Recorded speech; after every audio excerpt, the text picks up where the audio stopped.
It's smarter to be on SportsGrid, your 24/7 sports wagering network. The early line. Magical and historic season in Lincoln, Nebraska continues. He is the best player in the NBA, but also in the biggest moments where the national media is watching. Newswire. Something that we have never seen happen before with one of the iconic coaches in the game. Pharrell coast to coast. The team covers. It's automatic.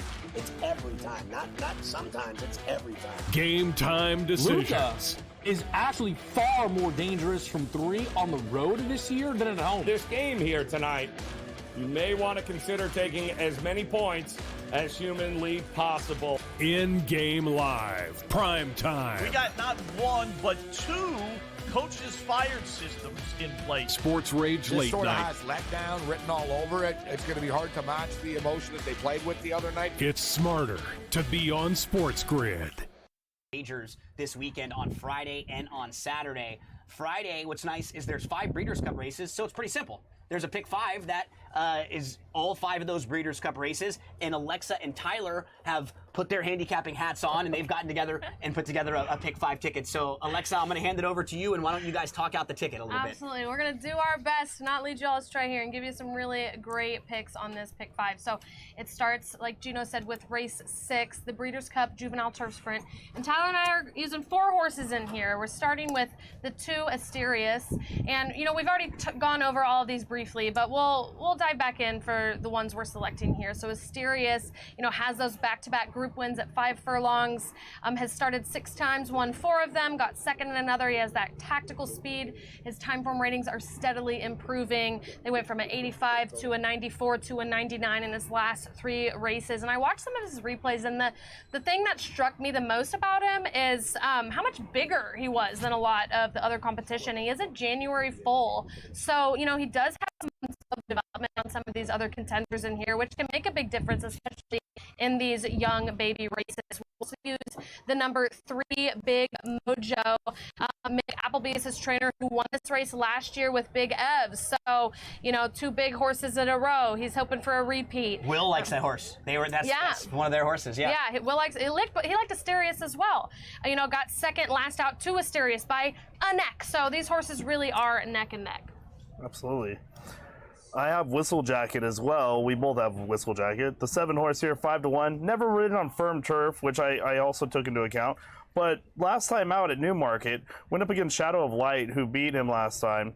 And Shadow of Light, next out, was a Group 1 winner. So gone against some pretty contentious European horses on turf nonetheless. So kind of fits the card here. Definitely. Going on to Governor Sam, number 10, 12-1 is an insane price on this horse, in my opinion. Paco Lopez aboard on a turf sprint.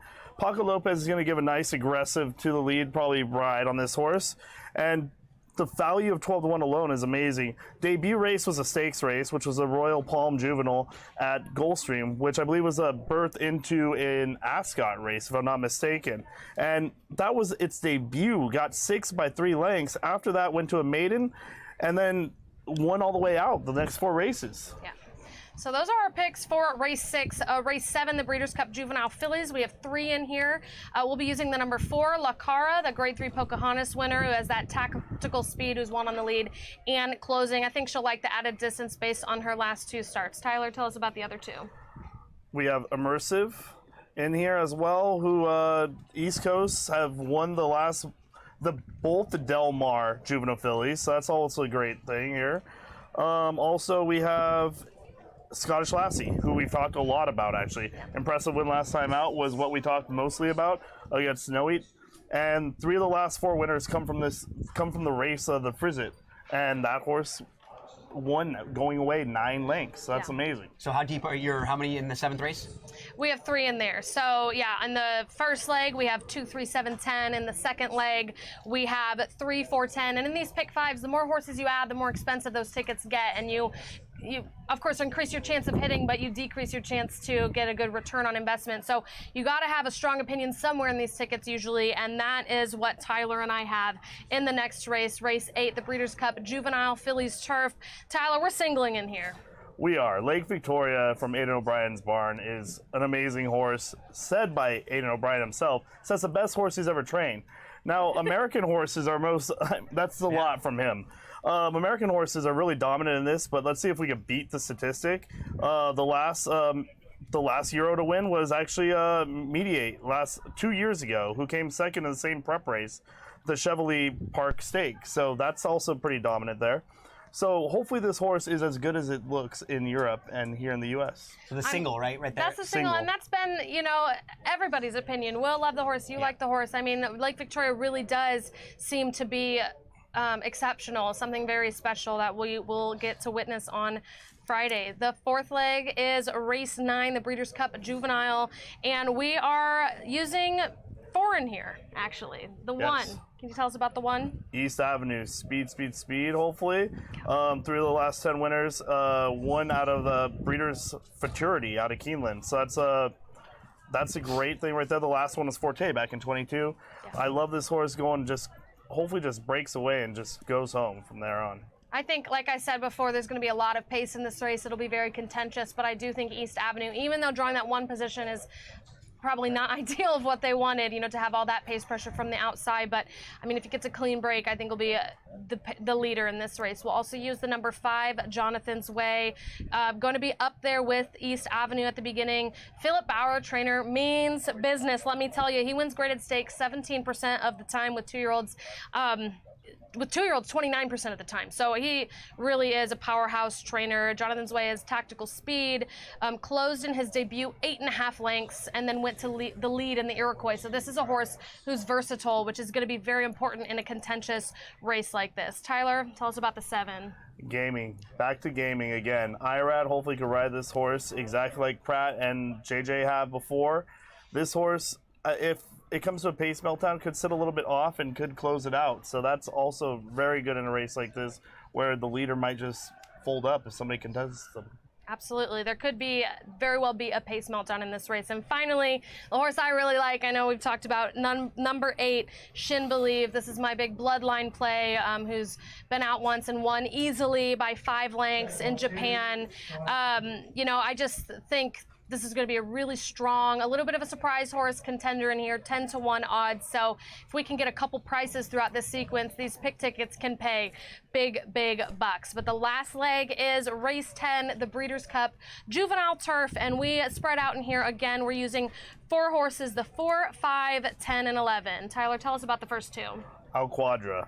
The Charles Appleby. Is that enough said right there in America? So he's ran 5 times in the juvenile turf and won 3 of them, come second 1 time. He's pretty dominant in this sector here. 4-1 compared to New Century's 5-2 morning line. I will go with this horse. Although New Century did win at the mile last time, but we'll see what happens this time out. Well, we're not leaving New Century off the ticket either. The last 2 we'll use are Mentee, the number 10. I think they wanted to see his ceiling, so they tried him in the Grade 1 Hopeful, where he lost to the likes of Chancellor McPatrick, and then they won the Grade 3 Futurity at Belmont at Aqueduct last out. He confidently pressed the pace that race and then just absolutely let loose in the stretch. I think he clearly had more. He looked great on the gallop out. It's a son of City of Light, whose progeny does really, really well, winning 17% of the time on the turf, which is way above the average of 12%. And then finally, New Century, we will have on the ticket, like we said, Alcudra and New Century have been duking it out. Will said the data supported Alcudra a little over New Century. But yeah, that is our pick 5. I believe the ticket is... We did have Zulu Kingdom, too. I did not mention Zulu Kingdom, but we did have that on our ticket as well. Altogether, how much for the ticket? I believe it's 108. Yeah, we're usually in around that 100-ish range. That's like a fair price that I think people can afford to take a shot on when you're playing multi-race exotics like that. We have to say a big thank you to Tyler for helping us out, man. Thank you so much. Thank you for having me. Really appreciate it. A big thank you to Will Gordon from Total Performance Data, TPD. Thanks to Will for helping us out there. Now, you heard from Alexa and you heard from Tyler. There are going to be betting strategies just like this, multi-race exotic wagers as part of that Breeders' Cup package. So if you want to purchase that Breeders' Cup package, you'll get suggested wagers from some of the DRF staff there, along with the Clocker report. So we'll help you out. We'll try to steer you in the right direction. We're going to come on a quick break, and when we return from this quick break, Roberto Rodriguez from DRF and Espanol is going to jump on in, and Roberto is going to join us to talk all about the Saturday races. We'll talk Saturday Pick 5. Don't go anywhere. Still all of Saturday Breeders' Cup when we return.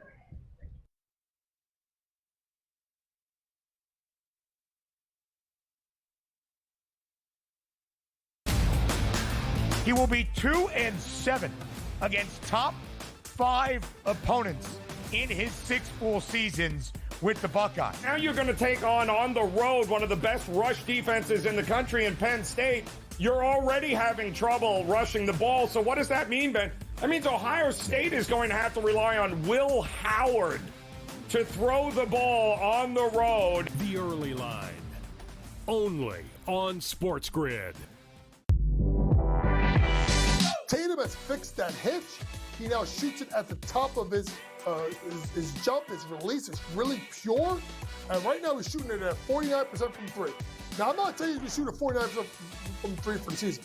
But if he's at 42.3%, Lord have mercy, look out below. Jason Tatum, right now, my number 6 player in the NBA. Betting above the rim, only on SportsGrid. I tend to do this a lot, by the way. I do it more in baseball with the anytime home run, where I may play 4 players at home. I call it covering the board. You know, if I take 4 players, bet the same amount on each, I only need to hit 2 of them and I win money. He's already got, 438 rushing yards on the season. He's looking like the old LT days where the Chargers were able to have that strong, dominant running back. Game time decisions, only on SportsGrid. Are you okay with him moving to the head of the class at a Heisman with those 2 games? Because he wasn't even in the discussion before those 2 games. This is a big opportunity for Dylan if he wants to continue to make his case for the Heisman Trophy, and I think he's shown that. What is he, a 6th-tier player who's going to probably end up setting most of the passing marks because he's been around for so long? So why not also throw a Heisman Trophy in the mix? Pharrell Coast to Coast, only on SportsGrid.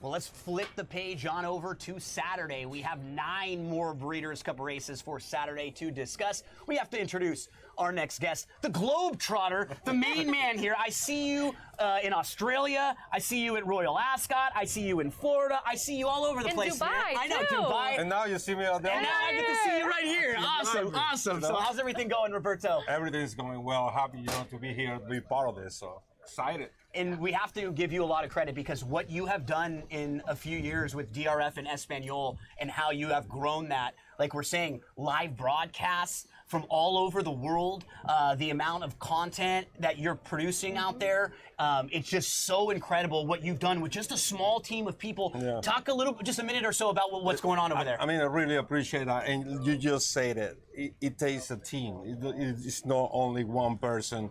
And obviously have Daily Racing Forum as a backup. That is a really good backup, and we are very excited and happy what we have done and excited what is going to happen. So we're going to pick Roberto's brain right now on all these Saturday races. So let's get into the distaff first. Remember, we're going to go a little bit out of order just because we want to have a few more minutes for some of these bigger races and maybe some of the more prestigious races where we have some of the big stars. And then we'll always let you know which race order we're going in. Then the pick 5, that'll be right in order for you at the end. So let's start. We're going to look at race number 6 on the Saturday Breeders' Cup card, and this is the Breeders' Cup distaff. Alexa, you're going to take the first 3 horses from the inside. Yeah, the average buyer in here is the winning buyer is 100.5, so pretty quick. But the number 1 Candied from Todd Pletcher's barn, 15-1 morning line, so a bit of a long shot. Is a presser closer in here. Got 3rd in the Breeders' Cup Juvenile Fillies last year, and since then she's only managed to win 1 race. That was a stakes, but has run in 4 more Grade 1s, where she's hit the board in 3 of them. So I do like her in here. The number 2 Torpedo Anna for Kenny McPeak barn, 4-5 morning line favorite. I don't know about you, but I am extremely excited. Yeah. I'm extremely excited to watch this filly run. She's the horse to beat. Her Travers performance is her only loss this year, and she lost by a head to, one of the best horses in the country. And she went up against the boys in that race, and she was coming at the end. Oh, you could hear it in the stands. When she just didn't get there, everybody just kind of shrieked because everybody was really just rooting for her. She's tactical. And I think the best strategy in this race will be to send her earlier if possible. Idiomatic scratch in here, so I think that We actually have 3 now. There were 2 are more there? scratches that just came out and that were just announced, so I can save you some work. Yes. Baracuda's out. So Okay. I thought you needed a little bit of a break. So there you go. Thank you. Don't have to Baracuda's worry out. Talking about Baracuda next, but we'll get over to Roberto for Alice Verte, one of the Japanese runner. I mean, how about the contingent? They have so many horses in all different races that look live this year. Do you think this is one of them? And you can mention the next couple horses too. Yeah, it is 19 horses representing Japan in these Breeders' Cup, which is a record for them, and I'm pretty sure it's going to be a record next year. They're going to bring more horses. They're going to keep going. And regarding this one, you know, she's a Japanese invader. Obviously, they never have run on dirt, and the only thing is this distance that should help. That's the only thing that I can see on her favor. Regarding Sugar Fizz, the number 5. She's a winner of 4 on 8 stars. It's California based, but she's 0-4-2 at Del Mar, and both races have been kind of bad races. You know, she has to step up to defeat this field, and obviously we have the number 6, which is Raging C. You know, she defeated Idiomatic. Idiomatic could be a big play in this race. Shop Brown have won stakes with at least 20 different mares in the last 4 years, which is incredible. And also, why not? He used to be, or he called himself, the king of turf. Why not the king of dirt? Because all the horses, or most of the horses that Chap Brown brought this year, they're really good on dirt. We got a bunch of that, and we're going to talk about that. So, Raging C, major player in here. Honor to Lady, hopes they go a little quick early on. She can come closing here. And once you remove Torpedo Anna and we say that she's kind of on a top tier, a lot of the other horses are kind of competitive on speed figures and stuff. You might be able to get a little value, especially underneath. This could be one of those horses that's passing a few. Miss New York is scratched, so the 8 is out. Let's take a look at the 9, Producer Rich, because Awesome Results had just an interesting horse. You don't probably have a whole lot on the figures and stuff because this is a horse that comes from Japan, but this is a horse who has really nice U.S. breeding. This is a 4-year-old daughter of Justify. And this horse actually is 7 for 7 undefeated. She beat the boys in her first 5 starts. I think if Torpedo Anna loses, I think it's because Awesome Result is just really impressive. And we don't even know how good she might be. Her trainer, too, sounded so confident talking about this horse. It was kind of funny. He just said, yeah, I think Torpedo Anna's our major rival. I'm not really sure about the rest of them. So he seems really confident coming into this race with Awesome Result. And then I'll round things out with Shea Evasora, the Argentinian bred, who actually qualified for this race, I think back in May, and was off from May to September, and when showed back up here in September in the Zenyatta, just didn't really fire. So we have to see where she stacks up against this sort of level of horses. So there's the field, horse by horse for the distaff. Roberto, let's get over to you. Let's talk about selections now. How are you going to stack this race up? Well, for this race, I like it's the number. I'll tell you right now. It's Awesome Result. That's the one that I like. This is undefeated. In 7 races, 5 different racetracks. That's the one that I like. That's the one I'm gonna start my people. I actually put the 9 on top of Torpedo Anna as well because I think Torpedo Anna is hands down the horse to beat. Maybe this 9 has a built-in ceiling that we don't even know. There's might be a wild card X Factor horse, and perhaps Torpedo Anna is a little tired from a couple big races, like a really taxing campaign, but I won't be throwing her out of the mix or anything. I just felt like this would be the horse that maybe, if anyone beats her, it might be this one. But Alexa, I know you've always been a fan of her. I gotta go with my girl. Hands down the horse to beat. Who else will you be using underneath? I will be using Raging Sea and Awesome Result underneath as well. So, I mean, I do think we're all in the same boat here of the contenders that are really a big deal in here, but Torpedo Anna, Raging Sea, Awesome Result, and then a long shot on the bottom, Candide. Yeah, and from a gambling standpoint, we're probably going to see Torpedo Anna and then Awesome Result and Raging Sea, similar prices, and then it might be a long way back to whoever is the next price. Like everyone else might be double digits in here. So if you can get one of those bigger price horses in the mix here in the distaff, you'll be in really great shape. So Roberto has plenty more to discuss with us as we continue rolling along Breeders' Cup Saturday. We're going to get you previews of all the Breeders' Cup races and then a pick 5 at the end. Don't go anywhere. Lots still to come.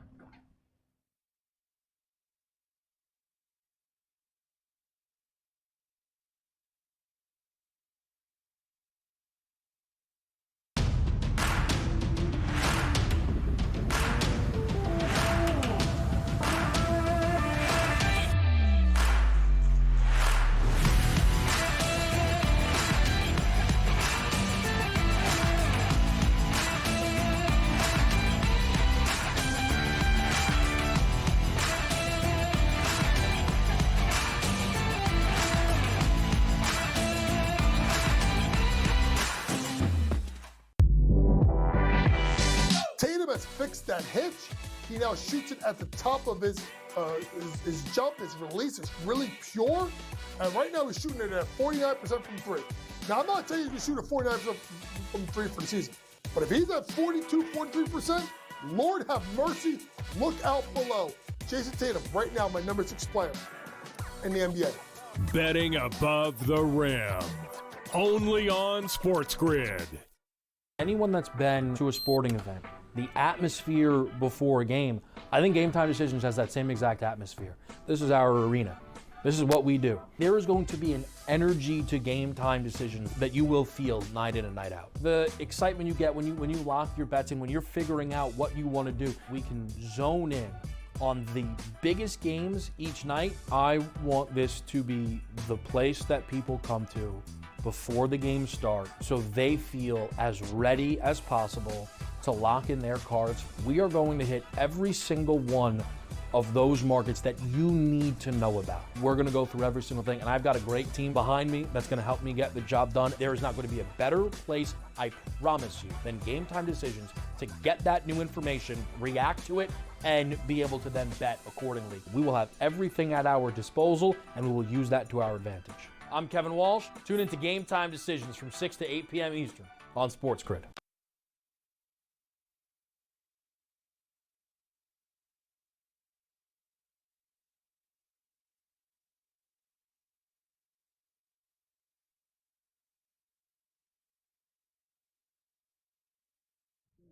Okay, we're going to jump in the DeLorean, and we're going to go back in time. I know Back to the Future Day was a few days ago. Also a tidbit, my dad built Michael J. Fox's house in Bel Air, like, when I was a baby growing up, so I have a cool DeLorean that I can get in and ride. Anyways, we're going back in time to race number 5, the Breeders' Cup Turf Sprint.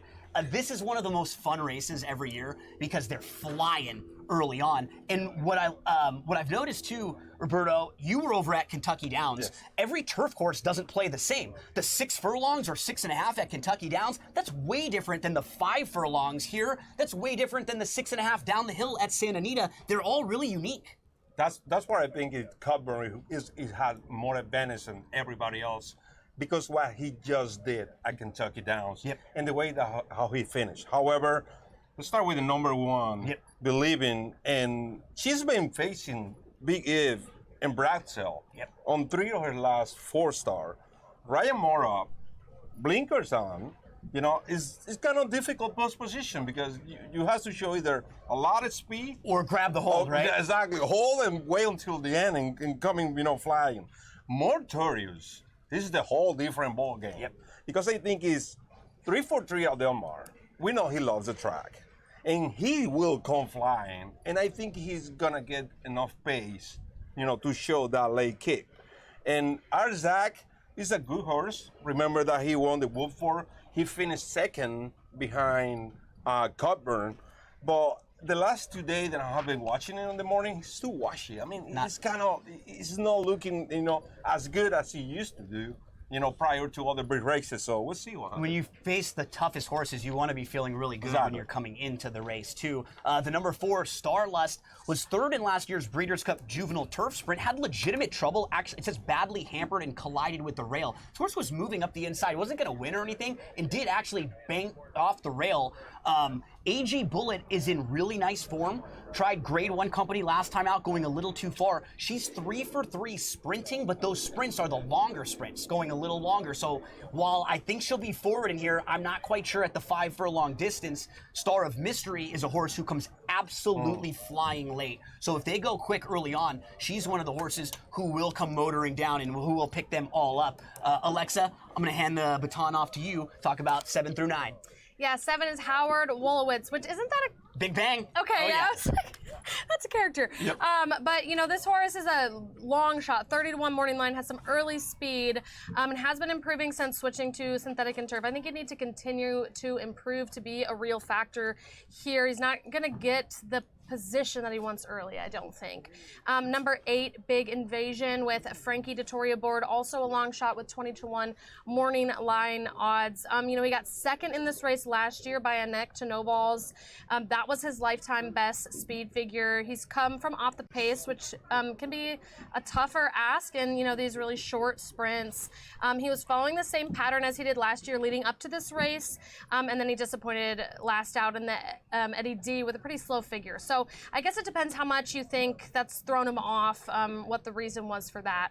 And then number 9, Cogburn with Steven Asmussen and Irad Ortiz, our 7-5 morning line favorite, was on the path to the Breeders' Cup last year and just kind of threw a clunker in the Grade 2 turf sprint at Kentucky Downs. This year he had redemption. He won that race like Roberto was talking about. Setting records. Setting records, just an incredible performance. And then, he took that 8-month break after the loss at Kentucky Downs the last time and just came back to be such a monster. And, they brought him back in the Grade 2 and he won the Jaipur as well. He's won wiring the field in his last 2 starts. So he's a machine and the one to beat. I think one of those names that everybody's sort of looking at, like, how do you say that? Isi Vunga Vunga? I think is that one, Berto? I believe, Isi right? Vunga Vunga, something like that. There we go. We will get there. We'll get there. Let's talk before about Saturday. We will get there. The 10 and the 11. We're still going live out here. We're hearing an alarm. So if for some reason there's like you see us all run and we got to go for a fire drill, that's what's going to happen if the seats are left. But we're going to keep rolling through this right now, Berto, with the number 11 Big Evs. 10 or 11, are either of those horses on your radar? Yeah, 9, 10. I mean, I would say 9 is the horse to be. 12, 2, 7. Probably, you have to include it if you don't want a single cover. And Brad Sell to the outside, we didn't get a chance to talk a whole lot about. This is a multiple Group 1 winner. This is a legitimate, classy individual. But the outside draw, that can be really concerning. Going in post 12, going a short sprint like this, if he does not come out of the gate flying and absolutely get some position, he could be hooked really, really wide. Number 6, she should win the last race. Yeah. So let's do a little wrap up here with our selections. Alexa, how are you going to have them stacked in the Breeders' Cup Turf Sprint? Cogburn over Matorius over Star of Mystery. And Roberto, remind us one more time for you. Cogburn, number 9 to win. 12, 2, 7. You can include the 6. You have the buckets. Yeah, I'm glad you mentioned Motorius as a horse to include, at least in your exotics, because they run a really fast, quick little burst going 5 furlongs. So that's exactly perfect for that one.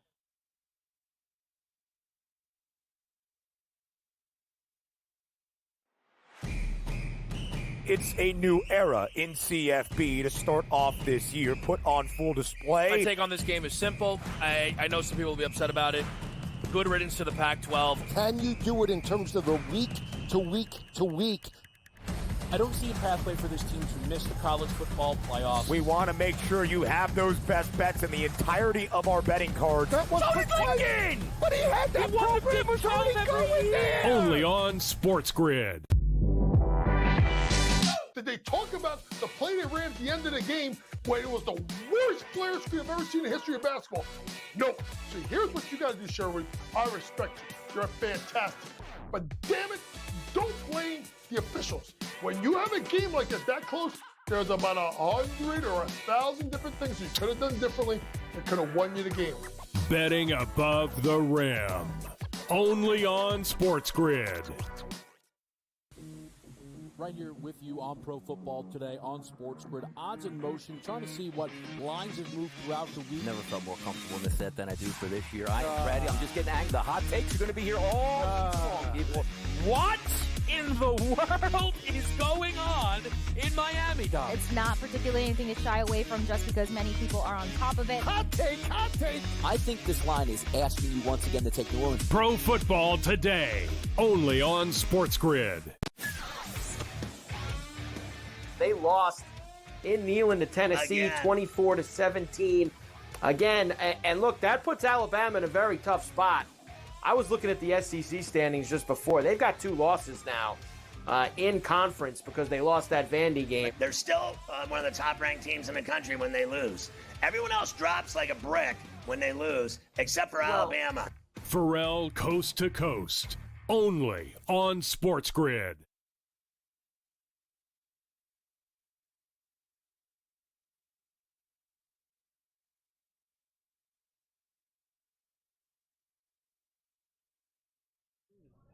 Okay, it's time to talk about the main event. The Breeders' Cup Classic is going to be race number 8 on Saturday, and I actually kind of like what they've done. They put it in the middle of the card, and what's nice about that is it's actually the ending leg of the early pick 5. It starts the late pick 5. So if you want to be right about one race on Saturday, this is the race that you want to be right about, because it's the middle of all of those big multi-exotic wagers. Let's talk about the Breeders' Cup Classic, and let's talk about the field for the Breeders' Cup Classic. What's so cool about this group, it's international. Yeah. We have so many really good horses internationally, and it starts out with Forever Young. I gotta say, I'd be surprised if he's 6-1. I think he's gonna take a lot of money on there. I think he's 6-1 on the morning line. I wouldn't be shocked if he's more like 3-1, 7-2 in that range, and do maybe have 2 or 3 horses that are kind of in that 3-1, 7-2 range vying for favoritism. But this horse has done almost nothing wrong. He's 6 for 7. His only loss came when he was 3rd in the Kentucky Derby, when Sierra Leone was leaning in on him, and he was probably best that day. And he got his prep race out of the way, which I really love. He had some time off from May to October, shows up at the beginning of October, wins the Japan Dirt Classic. I like him a lot in here. I think he's pretty versatile. This is a legitimate horse. The number 2 is Highland Falls. Highland Falls was ridden a little differently last time out. Flavian Pratt was very aggressive with him, and it resulted in the career best effort, the Grade 1 Jockey Club Gold Cup win for Highland Falls. So it's a horse who always has talent, and he put it together in a big way last time out. So let's get to Alexa. You talk about City of Troy in numbers 3 through 5. Yeah, City of Troy's the favorite, and I just want to we say this is the big one. I mean, there's $7 million on the line for this race. So this is the big one indeed. And City of Troy is the morning line favorite at 5-2 odds. You know, he's only ever lost one race. He's coming here for Aidan O'Brien, coming off of 3 Group 1 wins in Europe. He's an extremely tactical horse. If you read through his comment lines, you'll see how he's steadied, he's been in difficult positions, and he just responds comfortably every time. So he's no joke. He's definitely the one to beat, in my opinion, in here.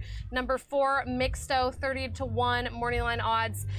This horse I don't think really fits. He's 2 for 14 in his life. He did win the Grade 1 Pacific Classic last out, but that I don't think is going to be comparable to today's level Kind of a soft of Pacific competition. It really was. So, you know, he's a California-based runner who I don't think is going to be able to hang with the best in the world.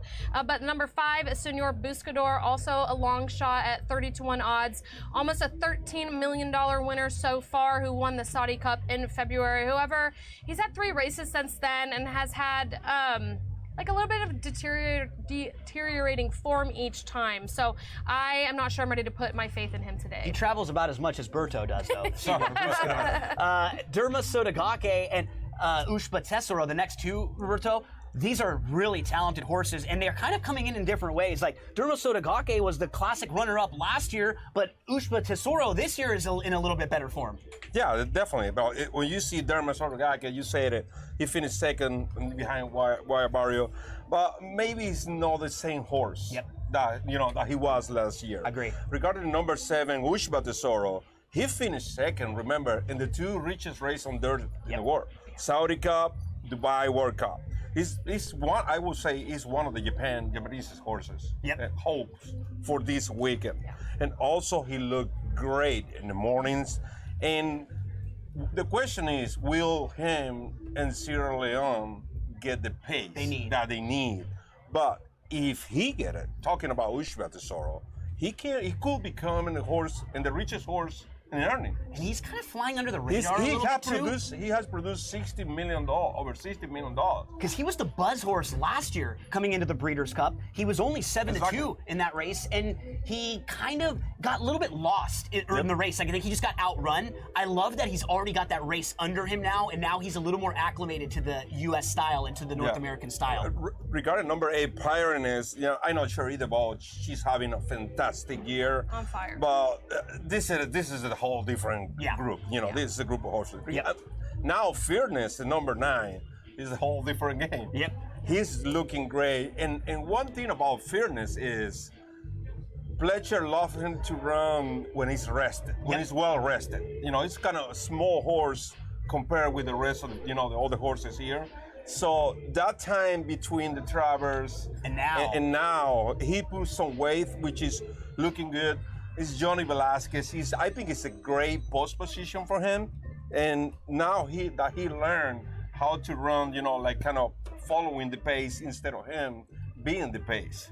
And he proved a lot of people wrong this year in that he proved he can put 2 wins together and run 2 big races back to back. He proved he can get a mile and a quarter, the distance of the Classic. Those are questions we didn't have. We didn't had to ask about him. We did an interview. I did an interview with Johnny Velasquez in Kentucky Downs, and Johnny told us, that's what Johnny told us. They say, I was telling everybody he doesn't need to run in the lead. He can follow the lead. Yep. He can sit and wait and then pass it. Well, the last 2 races, I think he proved that. Yeah. We talked about Pyrenees. We talked about fierceness. It'd be so cool to see, like, fierceness, Forever Young, City of Troy, if they all showed up with their best efforts. I don't know who would be the best, like who has the highest ceiling of them, who's going to take to the track or get the right trip, but all of them with their A game would be just really tough to beat in here. A couple of prices that are sort of fun. Tapit Trice, if you're looking for a huge price in the bottom of your exotics, this is a horse who was a good 3-year-old, and this year has won 2 of 3, was really good in his first start off the bench, might have regressed a little bit in the Jockey Club. I have him in the bottom of exotics. I'd be okay throwing him in some of your multis and at least in exactas, tries, and supers. Sierra Leone's kind of funny because the reputation of Sierra Leone is sort of like he never wins, but you actually look at him, he still improves on speed figures in every race. Exactly. He's only 3 for 8, and he's only 0 for his last 4. He's never even been beaten more than 2 lengths. So I think he gets kind of knocked a little more than, I love him. what he I've is on always paper. loved Morning line is too high on him. Yeah. The morning line, I mean, that's getting, 10 to 1? Yeah, Is that what we're getting because the thing we know with him, he's always going to come closing. He will always come rolling. We got to get a little maybe time for payback, right? Yeah, the big one that he turns the maybe he's gonna tables get this on money back. everybody when it sets up for him. Newgate was coming off of his career best effort. That was when 3rd in the California Crown last time out. And then next, he's the marathoner who's stepping up and trying to face the absolute best. Let's quickly get into selections here, Berto. It's that point in the broadcast where we're got the music going. Listen, the only thing so good. So good. There you go. So I think this year is going to be in the Classic a 3-year-old superfecta. I would go 3, 11, 1, 9. I think it's a lot about the 3-year-olds too. How about for you, Alexa? Well, I want to mention one more that we missed, which is next. Okay, this is the 14 horse and is extremely consistent. Has had 7 straight wins. I love this horse. His best figures are when he's asked at a higher level. So he really rises to the occasion. He wants the lead.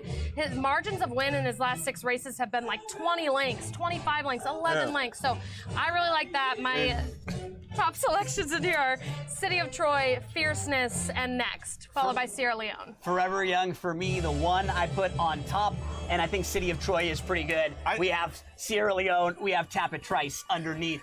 It's break time, it's party time. If you're in the paddock, the music is going, it's crazy out here at Del Mar. When we return, more Breeders' Cup analysis. Don't go anywhere.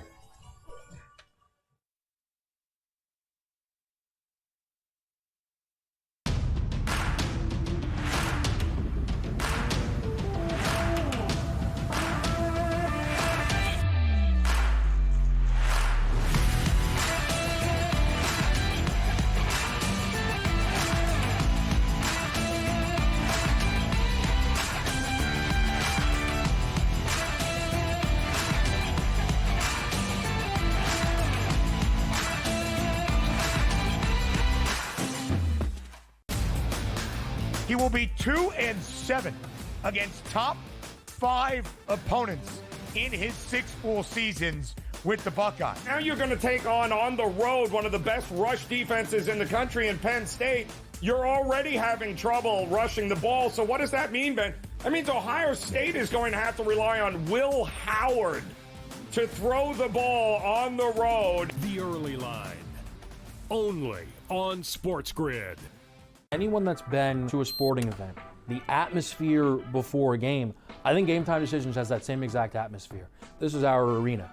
This is what we do. There is going to be an energy to Game Time Decisions that you will feel night in and night out. The excitement you get when you lock your bets in, when you're figuring out what you want to do, we can zone in on the biggest games each night. I want this to be the place that people come to before the games start so they feel as ready as possible to lock in their cards. We are going to hit every single one of those markets that you need to know about. We're going to go through every single thing, and I've got a great team behind me that's going to help me get the job done. There is not going to be a better place, I promise you, than Game Time Decisions to get that new information, react to it, and be able to then bet accordingly. We will have everything at our disposal, and we will use that to our advantage. I'm Kevin Walsh. Tune into Game Time Decisions from 6 to 8 p.m. Eastern on SportsGrid.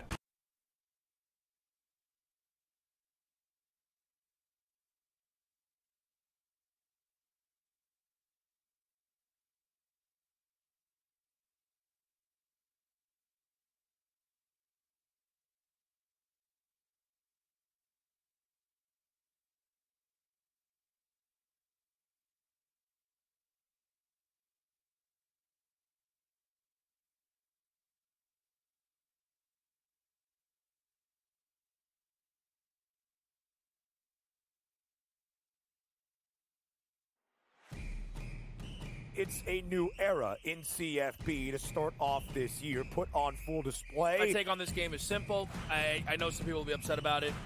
Good riddance to the Pac-12. Can you do it in terms of the week to week to week? I don't see a pathway for this team to miss the college football playoffs. We want to make sure you have those best bets in the entirety of our betting cards. That was Lincoln! But he had that program was already going there! Only on SportsGrid. Tatum has fixed that hitch. He now shoots it at the top of his jump. His release is really pure. And right now he's shooting it at 49% from three. Now, I'm not saying he's going to shoot at 49% from three for the season. But if he's at 42, 43%, Lord have mercy, look out below. Jason Tatum, right now, my number 6 player in the NBA. Betting above the rim. Only on SportsGrid. Right here with you on Pro Football Today on SportsGrid. Odds in motion, trying to see what lines have moved throughout the week. Never felt more comfortable in this set than I do for this year. I am ready. I'm just getting angry. The hot takes are going to be here all long, people. What in the world is going on in Miami, Dom? It's not particularly anything to shy away from just because many people are on top of it. Hot take, hot take. I think this line is asking you once again to take New Orleans. Pro Football Today. Only on SportsGrid. They're going to be going a mile and a half on the turf course here. I think Rousham Park, multiple graded stakes from the multiple graded stakes placed from the inside. Horse who's coming off of kind of a couple disappointing efforts, has some good form to go back to, but not coming into this race necessarily in the best form. What I thought was interesting about this race is you have a lot of horses who I'm not sure if they're really mile and a halfers, or they're not really all that proven at a mile and a half. A couple of them that are, though, like the 2 Emily Upjohn, I think are very live, and they're horses that you know they can get the distance. Even though a horse doesn't win a whole lot, this is a horse that absolutely can get the distance and can stay. One of my top selections in here is going to be the number 3, Shahryar, who last year had legitimate trouble, might have been best in the Breeders' Cup Turf, and when we're talking about horses that get the mile and a half, this is one of them. This is a horse who has looked very good in the mornings. Luxembourg is a multiple grade 1 winner, wants to be forward in here, and I think there's maybe a little other speed, and I'm just not sure where Luxembourg will stack up. But from a connections play, O'Brien and Moore, this horse will take some money, will take some support, just not in the best of form right now. Let's move over to Roberto. Talk about runners 5 through 8, Roberto. Number 5, Jararivi. He's the French horse. It has an excellent 2024 campaign. Actually, talking about traveling, I saw him winning a Royal Ascot. What? Yeah? Yeah, the Hampton Curve. Wow. And I think he should be in the mix in this race. Regarding Firebridge, number 6, is 84% in the money in 13 stars. You know, I think he found his mojo in the last 2 great races. Kind of a wake-up call. Yeah, he won 2. He has won 2 Grade 1 races. One of the lead and one coming from behind, which is show a lot of versatility on this horse. Grand Sonata, number 7, he won the Kentucky Turf Cup at Kentucky Downs, which I love in that day. But I think this is going to be hard for him, this race. I know it's Todd Pletcher. You know, he has to run probably the race of his life. Yeah. You know, to beat this field. Cabo Spirit is one of the long shot. You know, it's another horse that is has to run big to defeat these horses. Try to show some speed and see if he can steal it like he did. Exactly. But yeah, this is a big step up for him. Alexa, you're going to go 9 through 12 here. I am indeed. The number 9 is El Instanal, an Argentinian horse. 30-1 morning line odds, and deserves those odds in my opinion. You know, he came to the U.S. from Argentina in August and has run at Del Mar and Santa Anita, but both were poor performances, getting last place. I really don't think he fits here. The number 10 is Wingspan for Aidan O'Brien, 15-1 morning line odds, rapidly improving 3-year-old, you know, cross-entered previously in the week, and I would have liked or better in the Filly Mare Turf than this spot. The 11 though, Rebels Romance, 5-2 morning line odds for Charles Appleby. This one is the one to beat. Yeah. Not many horses have beat him. You know, won this race in 2022 convincingly closing 10 lengths, and then had kind of a bummer of a 5-year-old year, clipping heels, losing his jockey, needing some longer breaks, and then came back this year as a 6-year-old just better than ever. Has won 5 out of his 6 races, most graded, and Germany, Hong Kong, Dubai, Qatar, and Great Britain. We're talking about travel. I mean, this horse just is winning everywhere. He's a jet setter with speed. So he's won over $9 million. I think a very big player in here. The number 12, Gold Phoenix. Is California horse, never run outside of California. Again, a long shot, 15-1 odds. Loves Del Mar. Loves Del Mar. 3-time Del Mar handicap winner, but Yeah. This is a big step up, and he's not even really a mile and a half. Like, he was 4th in the Breeders' Cup last year, but he doesn't have a whole lot of mile and a half foundation either. Yeah, the only time he's run out of California has been for, you know, the Breeders' Cup and the debut in Ireland. You know, this will be his 3rd year in a row competing in this race. He got 10th by 9 lengths in 2022. Last year, 4th, like you said, by 2.5. You know, he stalked the pace and made a late move. I don't know. I'm kind of like on the fence about him. Maybe in some minor awards. There Goes Harvard is a nice horse with some ability. He might be rounding back into form, but this is just a lot to ask. And he's way out there. He's parked way out wide, so it could be a really tough trip for There Goes Harvard. Let's head on over to Roberto, and let's talk about selections for this one. So the Breeders' Cup Turf, race number 7. Who are you going to pick on top, and how do you got them stacked? I'm gonna pick Luxembourg. Nice. Plays this horse this Saturday. He won Grade 1 a 2-year, 3-year, 4-year, 5-year old. Ryan Moore come back as a rider, 12-1. Aidan O'Brien, Ryan Moore. I'm gonna bet this horse. Number 4, Luxembourg. I'm gonna I stuck it with 11, the 3. I love that 3 and the track. It looks fantastic. In the mornings, right? It looks fantastic. I'll say, I'm not someone who watches the horses that much in the morning. And last year and this year, that horse stood out to me as one that was like, wow, this horse is traveling well. And I'm going to close it with Emily Upjohn. For one reason, they decide it goes against the boys. Yep. You know, she could have filled the fillies. Absolutely. With no problem. I think she likes the distance more, but, right? A little more distance Frankie here. Dettori, younger, you have to respect that. So. How about for you, Alexa? So for me, this race, I knew who I wanted on top. I knew I wanted Rebels Romance on top. And then underneath, I can't tell you how many times I switch these horses around. I think it's just really a contentious race.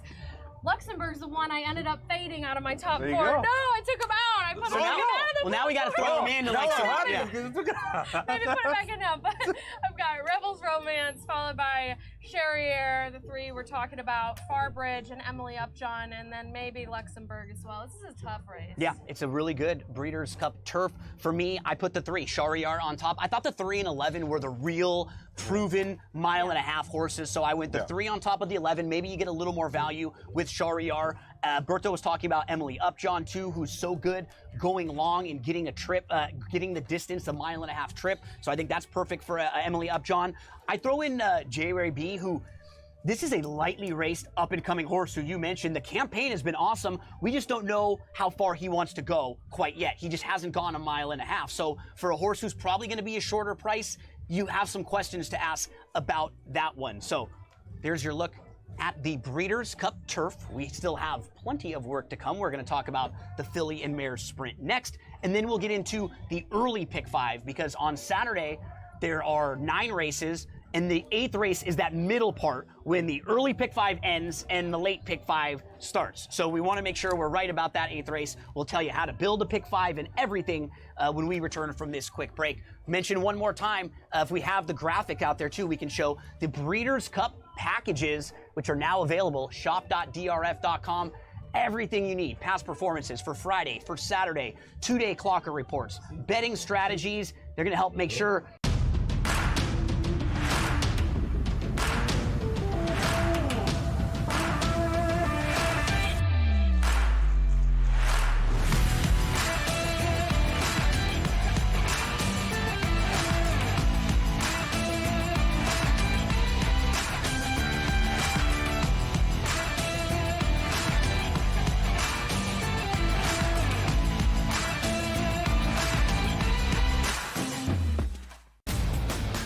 He will be 2-7 against top 5 opponents in his 6 full seasons with the Buckeyes. Now you're going to take on the road, one of the best rush defenses in the country in Penn State.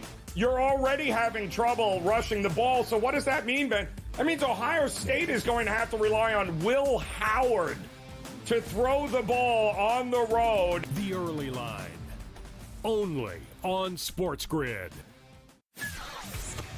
Are you okay with him moving to the head of the class at a Heisman with those 2 games? Because he wasn't even in the discussion before those 2 games. This is a big opportunity for Dylan if he wants to continue to make his case for the Heisman Trophy, and I think he's shown that. I mean, what is he, a 6th-tier player who's going to probably end up setting most of the passing marks because he's been around for so long? So why not also throw a Heisman Trophy in the mix? Pharrell Coast to Coast, only on SportsGrid. I tend to do this a lot, by the way. I do it more in baseball with the anytime home run, where I may play 4 players hit home run. I call it covering the board. If I take 4 players, bet the same amount on each, I only need to hit 2 of them and I win money. He's already got 438 rushing yards on the season. He's looking like the old LT days where the Chargers were able to have that strong, dominant running back. Game time decisions, only on SportsGrid.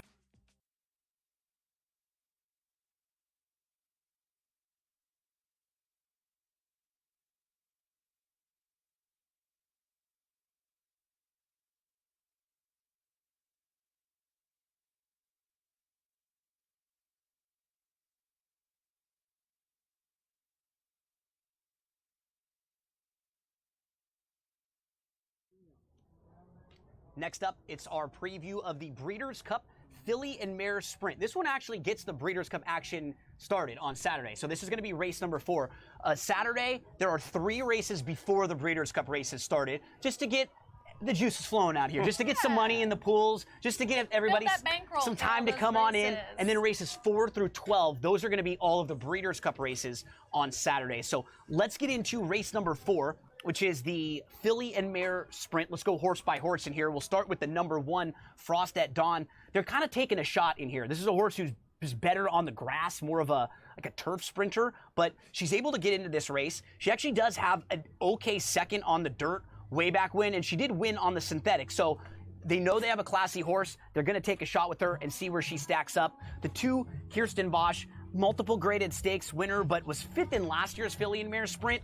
And she was basically in like a 3-horse race last time out. It was a field of 4, and one of them pulled up and really wasn't in the race. So I just don't know if she's coming into this race all that well. One Magic Filly is a really lightly raced, nice filly, but she's going to be facing older. She's going to be facing much, much tougher than she's ever faced before. So while I respect her ability, I just think this is a lot to ask for her right now. So Alexa, I'll hand it off to you. Talk a little bit about the 4, Pandora's Gift. The 4 actually is Vava for Cherie DeVoe. Pandora's Gift, I think, is the 5. Or am I wrong about that? Maybe I have it wrong. But Vava's in the race and is a very fast, consistent horse who won the Grade 3 Chicago over Society. And I think Society and Ways and Means are in here, and they could kind of burn each other out, and she could really benefit from the pace scenario. She's run this distance 8 times, won 5 of them. And like you said, Pandora's Gift is a long shot, 30-1 odds. Never tried the dirt before. Pedigree rating is better for turf and synthetic than the dirt. Hasn't been able to win a race since they stepped up to graded company. 3-year-old going against tougher, I'm just not really here for it in here. That's what partners and friends are for, right? Because I had I trust you, so I'm like, is it? Well, I had some of the pre-entries up. Right. So I still had horses that were in their numbers from last time. So Frost at Dawn, we talked about. One Magic Filly, we talked about. Pleasant, the 3 we talked about. And now you got to Vava in Pandora's gift. So now we're back on track. The wheels were off for just a second. Our producers are worried about it, and I was the one up here who got all thrown off a little bit. So now we're caught back up, and we're up to the number 6 Society. Society, yes, very interesting horse, 3-1. I think the morning line is it's the morning line favorite. I think Ways and Means might be favored a little more, but they'll probably vie. Yeah. And here's the thing about this race with favorites. They win this race. They've won 4 out of the last 5 and 7 out of the last 12. So this race, does tend to favor those who we expect. And Society will, I think, likely wire the field. She and Ways and Means are going to be the main contenders in here, in my opinion. She'll likely be the pace setter, and Ways and Means could take back a little bit. But got 4th in this last year after breaking inward and checking. So she hopefully will get a cleaner trip this time. That's the real key to the race, too, because there's a couple horses that are like speed kind of pressers, but the pace is a little enigmatic in here, Berto, because we could see a few different horses going to the lead. A couple could sit. They want to be more forwardly placed. Talk to us now about the next horses, 7 through 9 in here. Zaytlas is trained by Steven Asmussen, who seemed to hold the pace with Society. The feeling he may be closing, which is this number 7. Yep. So we'll see how this is gonna play out. Number 8, Soul of Angel. She faced randomized, idiomatic, and Raging Sea. Yes. Yeah. She's been so good in her last 5 races. And she went back to Florida and won for fun. And I think this is a wheelhouse, this distance. So I think she can be a big prize in this race. Number 9, Ways and Means. Remember what I told you early in the show? Shop Brown. On the dirt, yep. On the dirt. And Shop Brown has won the last 2 editions of this race. Goodnight, Olive. Yeah. So I think I asked Shop Brown early this week. Hey, Shop, tell me one of your horses that you want to Give me the one. Who do you like the most? No, give me, who do you want a really good post position? And he say, Ways and Means and the outside. There you go. And she got that. That's what she wanted. I mean, I don't need to know anything else. That's perfect. I got everything. Because it gives her the options, right? With her, she's fast, but that way she can sit off horses, and she's not going to be shoved from the inside. When horses are on the outside of you and they start to go, it gets a little bit difficult. Remember, Shop Brown and Flavian Pratt, as the 2, has won most Grade 1 races this year in North America. Okay, Berto, give me 5 seconds. Who are your top selections here? Ways and Means, number 9, I would say, 10, 7, 6. Alexa, you got Society on top, right? Yep. Yeah, 6, 4, 9. I'm going to go with the 10, Scylla to the outside. 10, 6, 9, 4. For me, that's the Breeders' Cup Filly and Mare Sprint. Sorry about the confusion. We got the wheels back.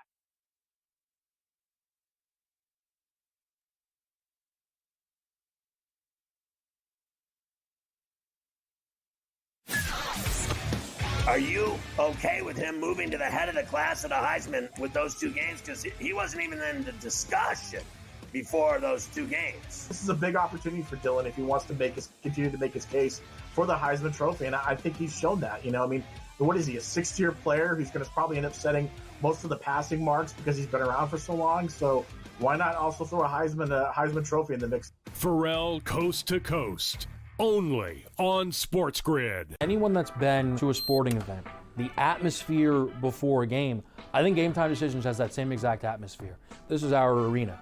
This is what we do. There is going to be an energy to Game Time Decisions that you will feel night in and night out. The excitement you get when you lock your bets in, when you're figuring out what you want to do, we can zone in on the biggest games each night. I want this to be the place that people come to before the games start so they feel as ready as possible to lock in their cards. We are going to hit every single one of those markets that you need to know about. We're gonna go through every single thing, and I've got a great team behind me that's gonna help me get the job done. There is not gonna be a better place, I promise you, than Game Time Decisions to get that new information, react to it, and be able to then bet accordingly. We will have everything at our disposal, and we will use that to our advantage. I'm Kevin Walsh. Tune into Game Time Decisions from 6 to 8 p.m. Eastern on SportsGrid.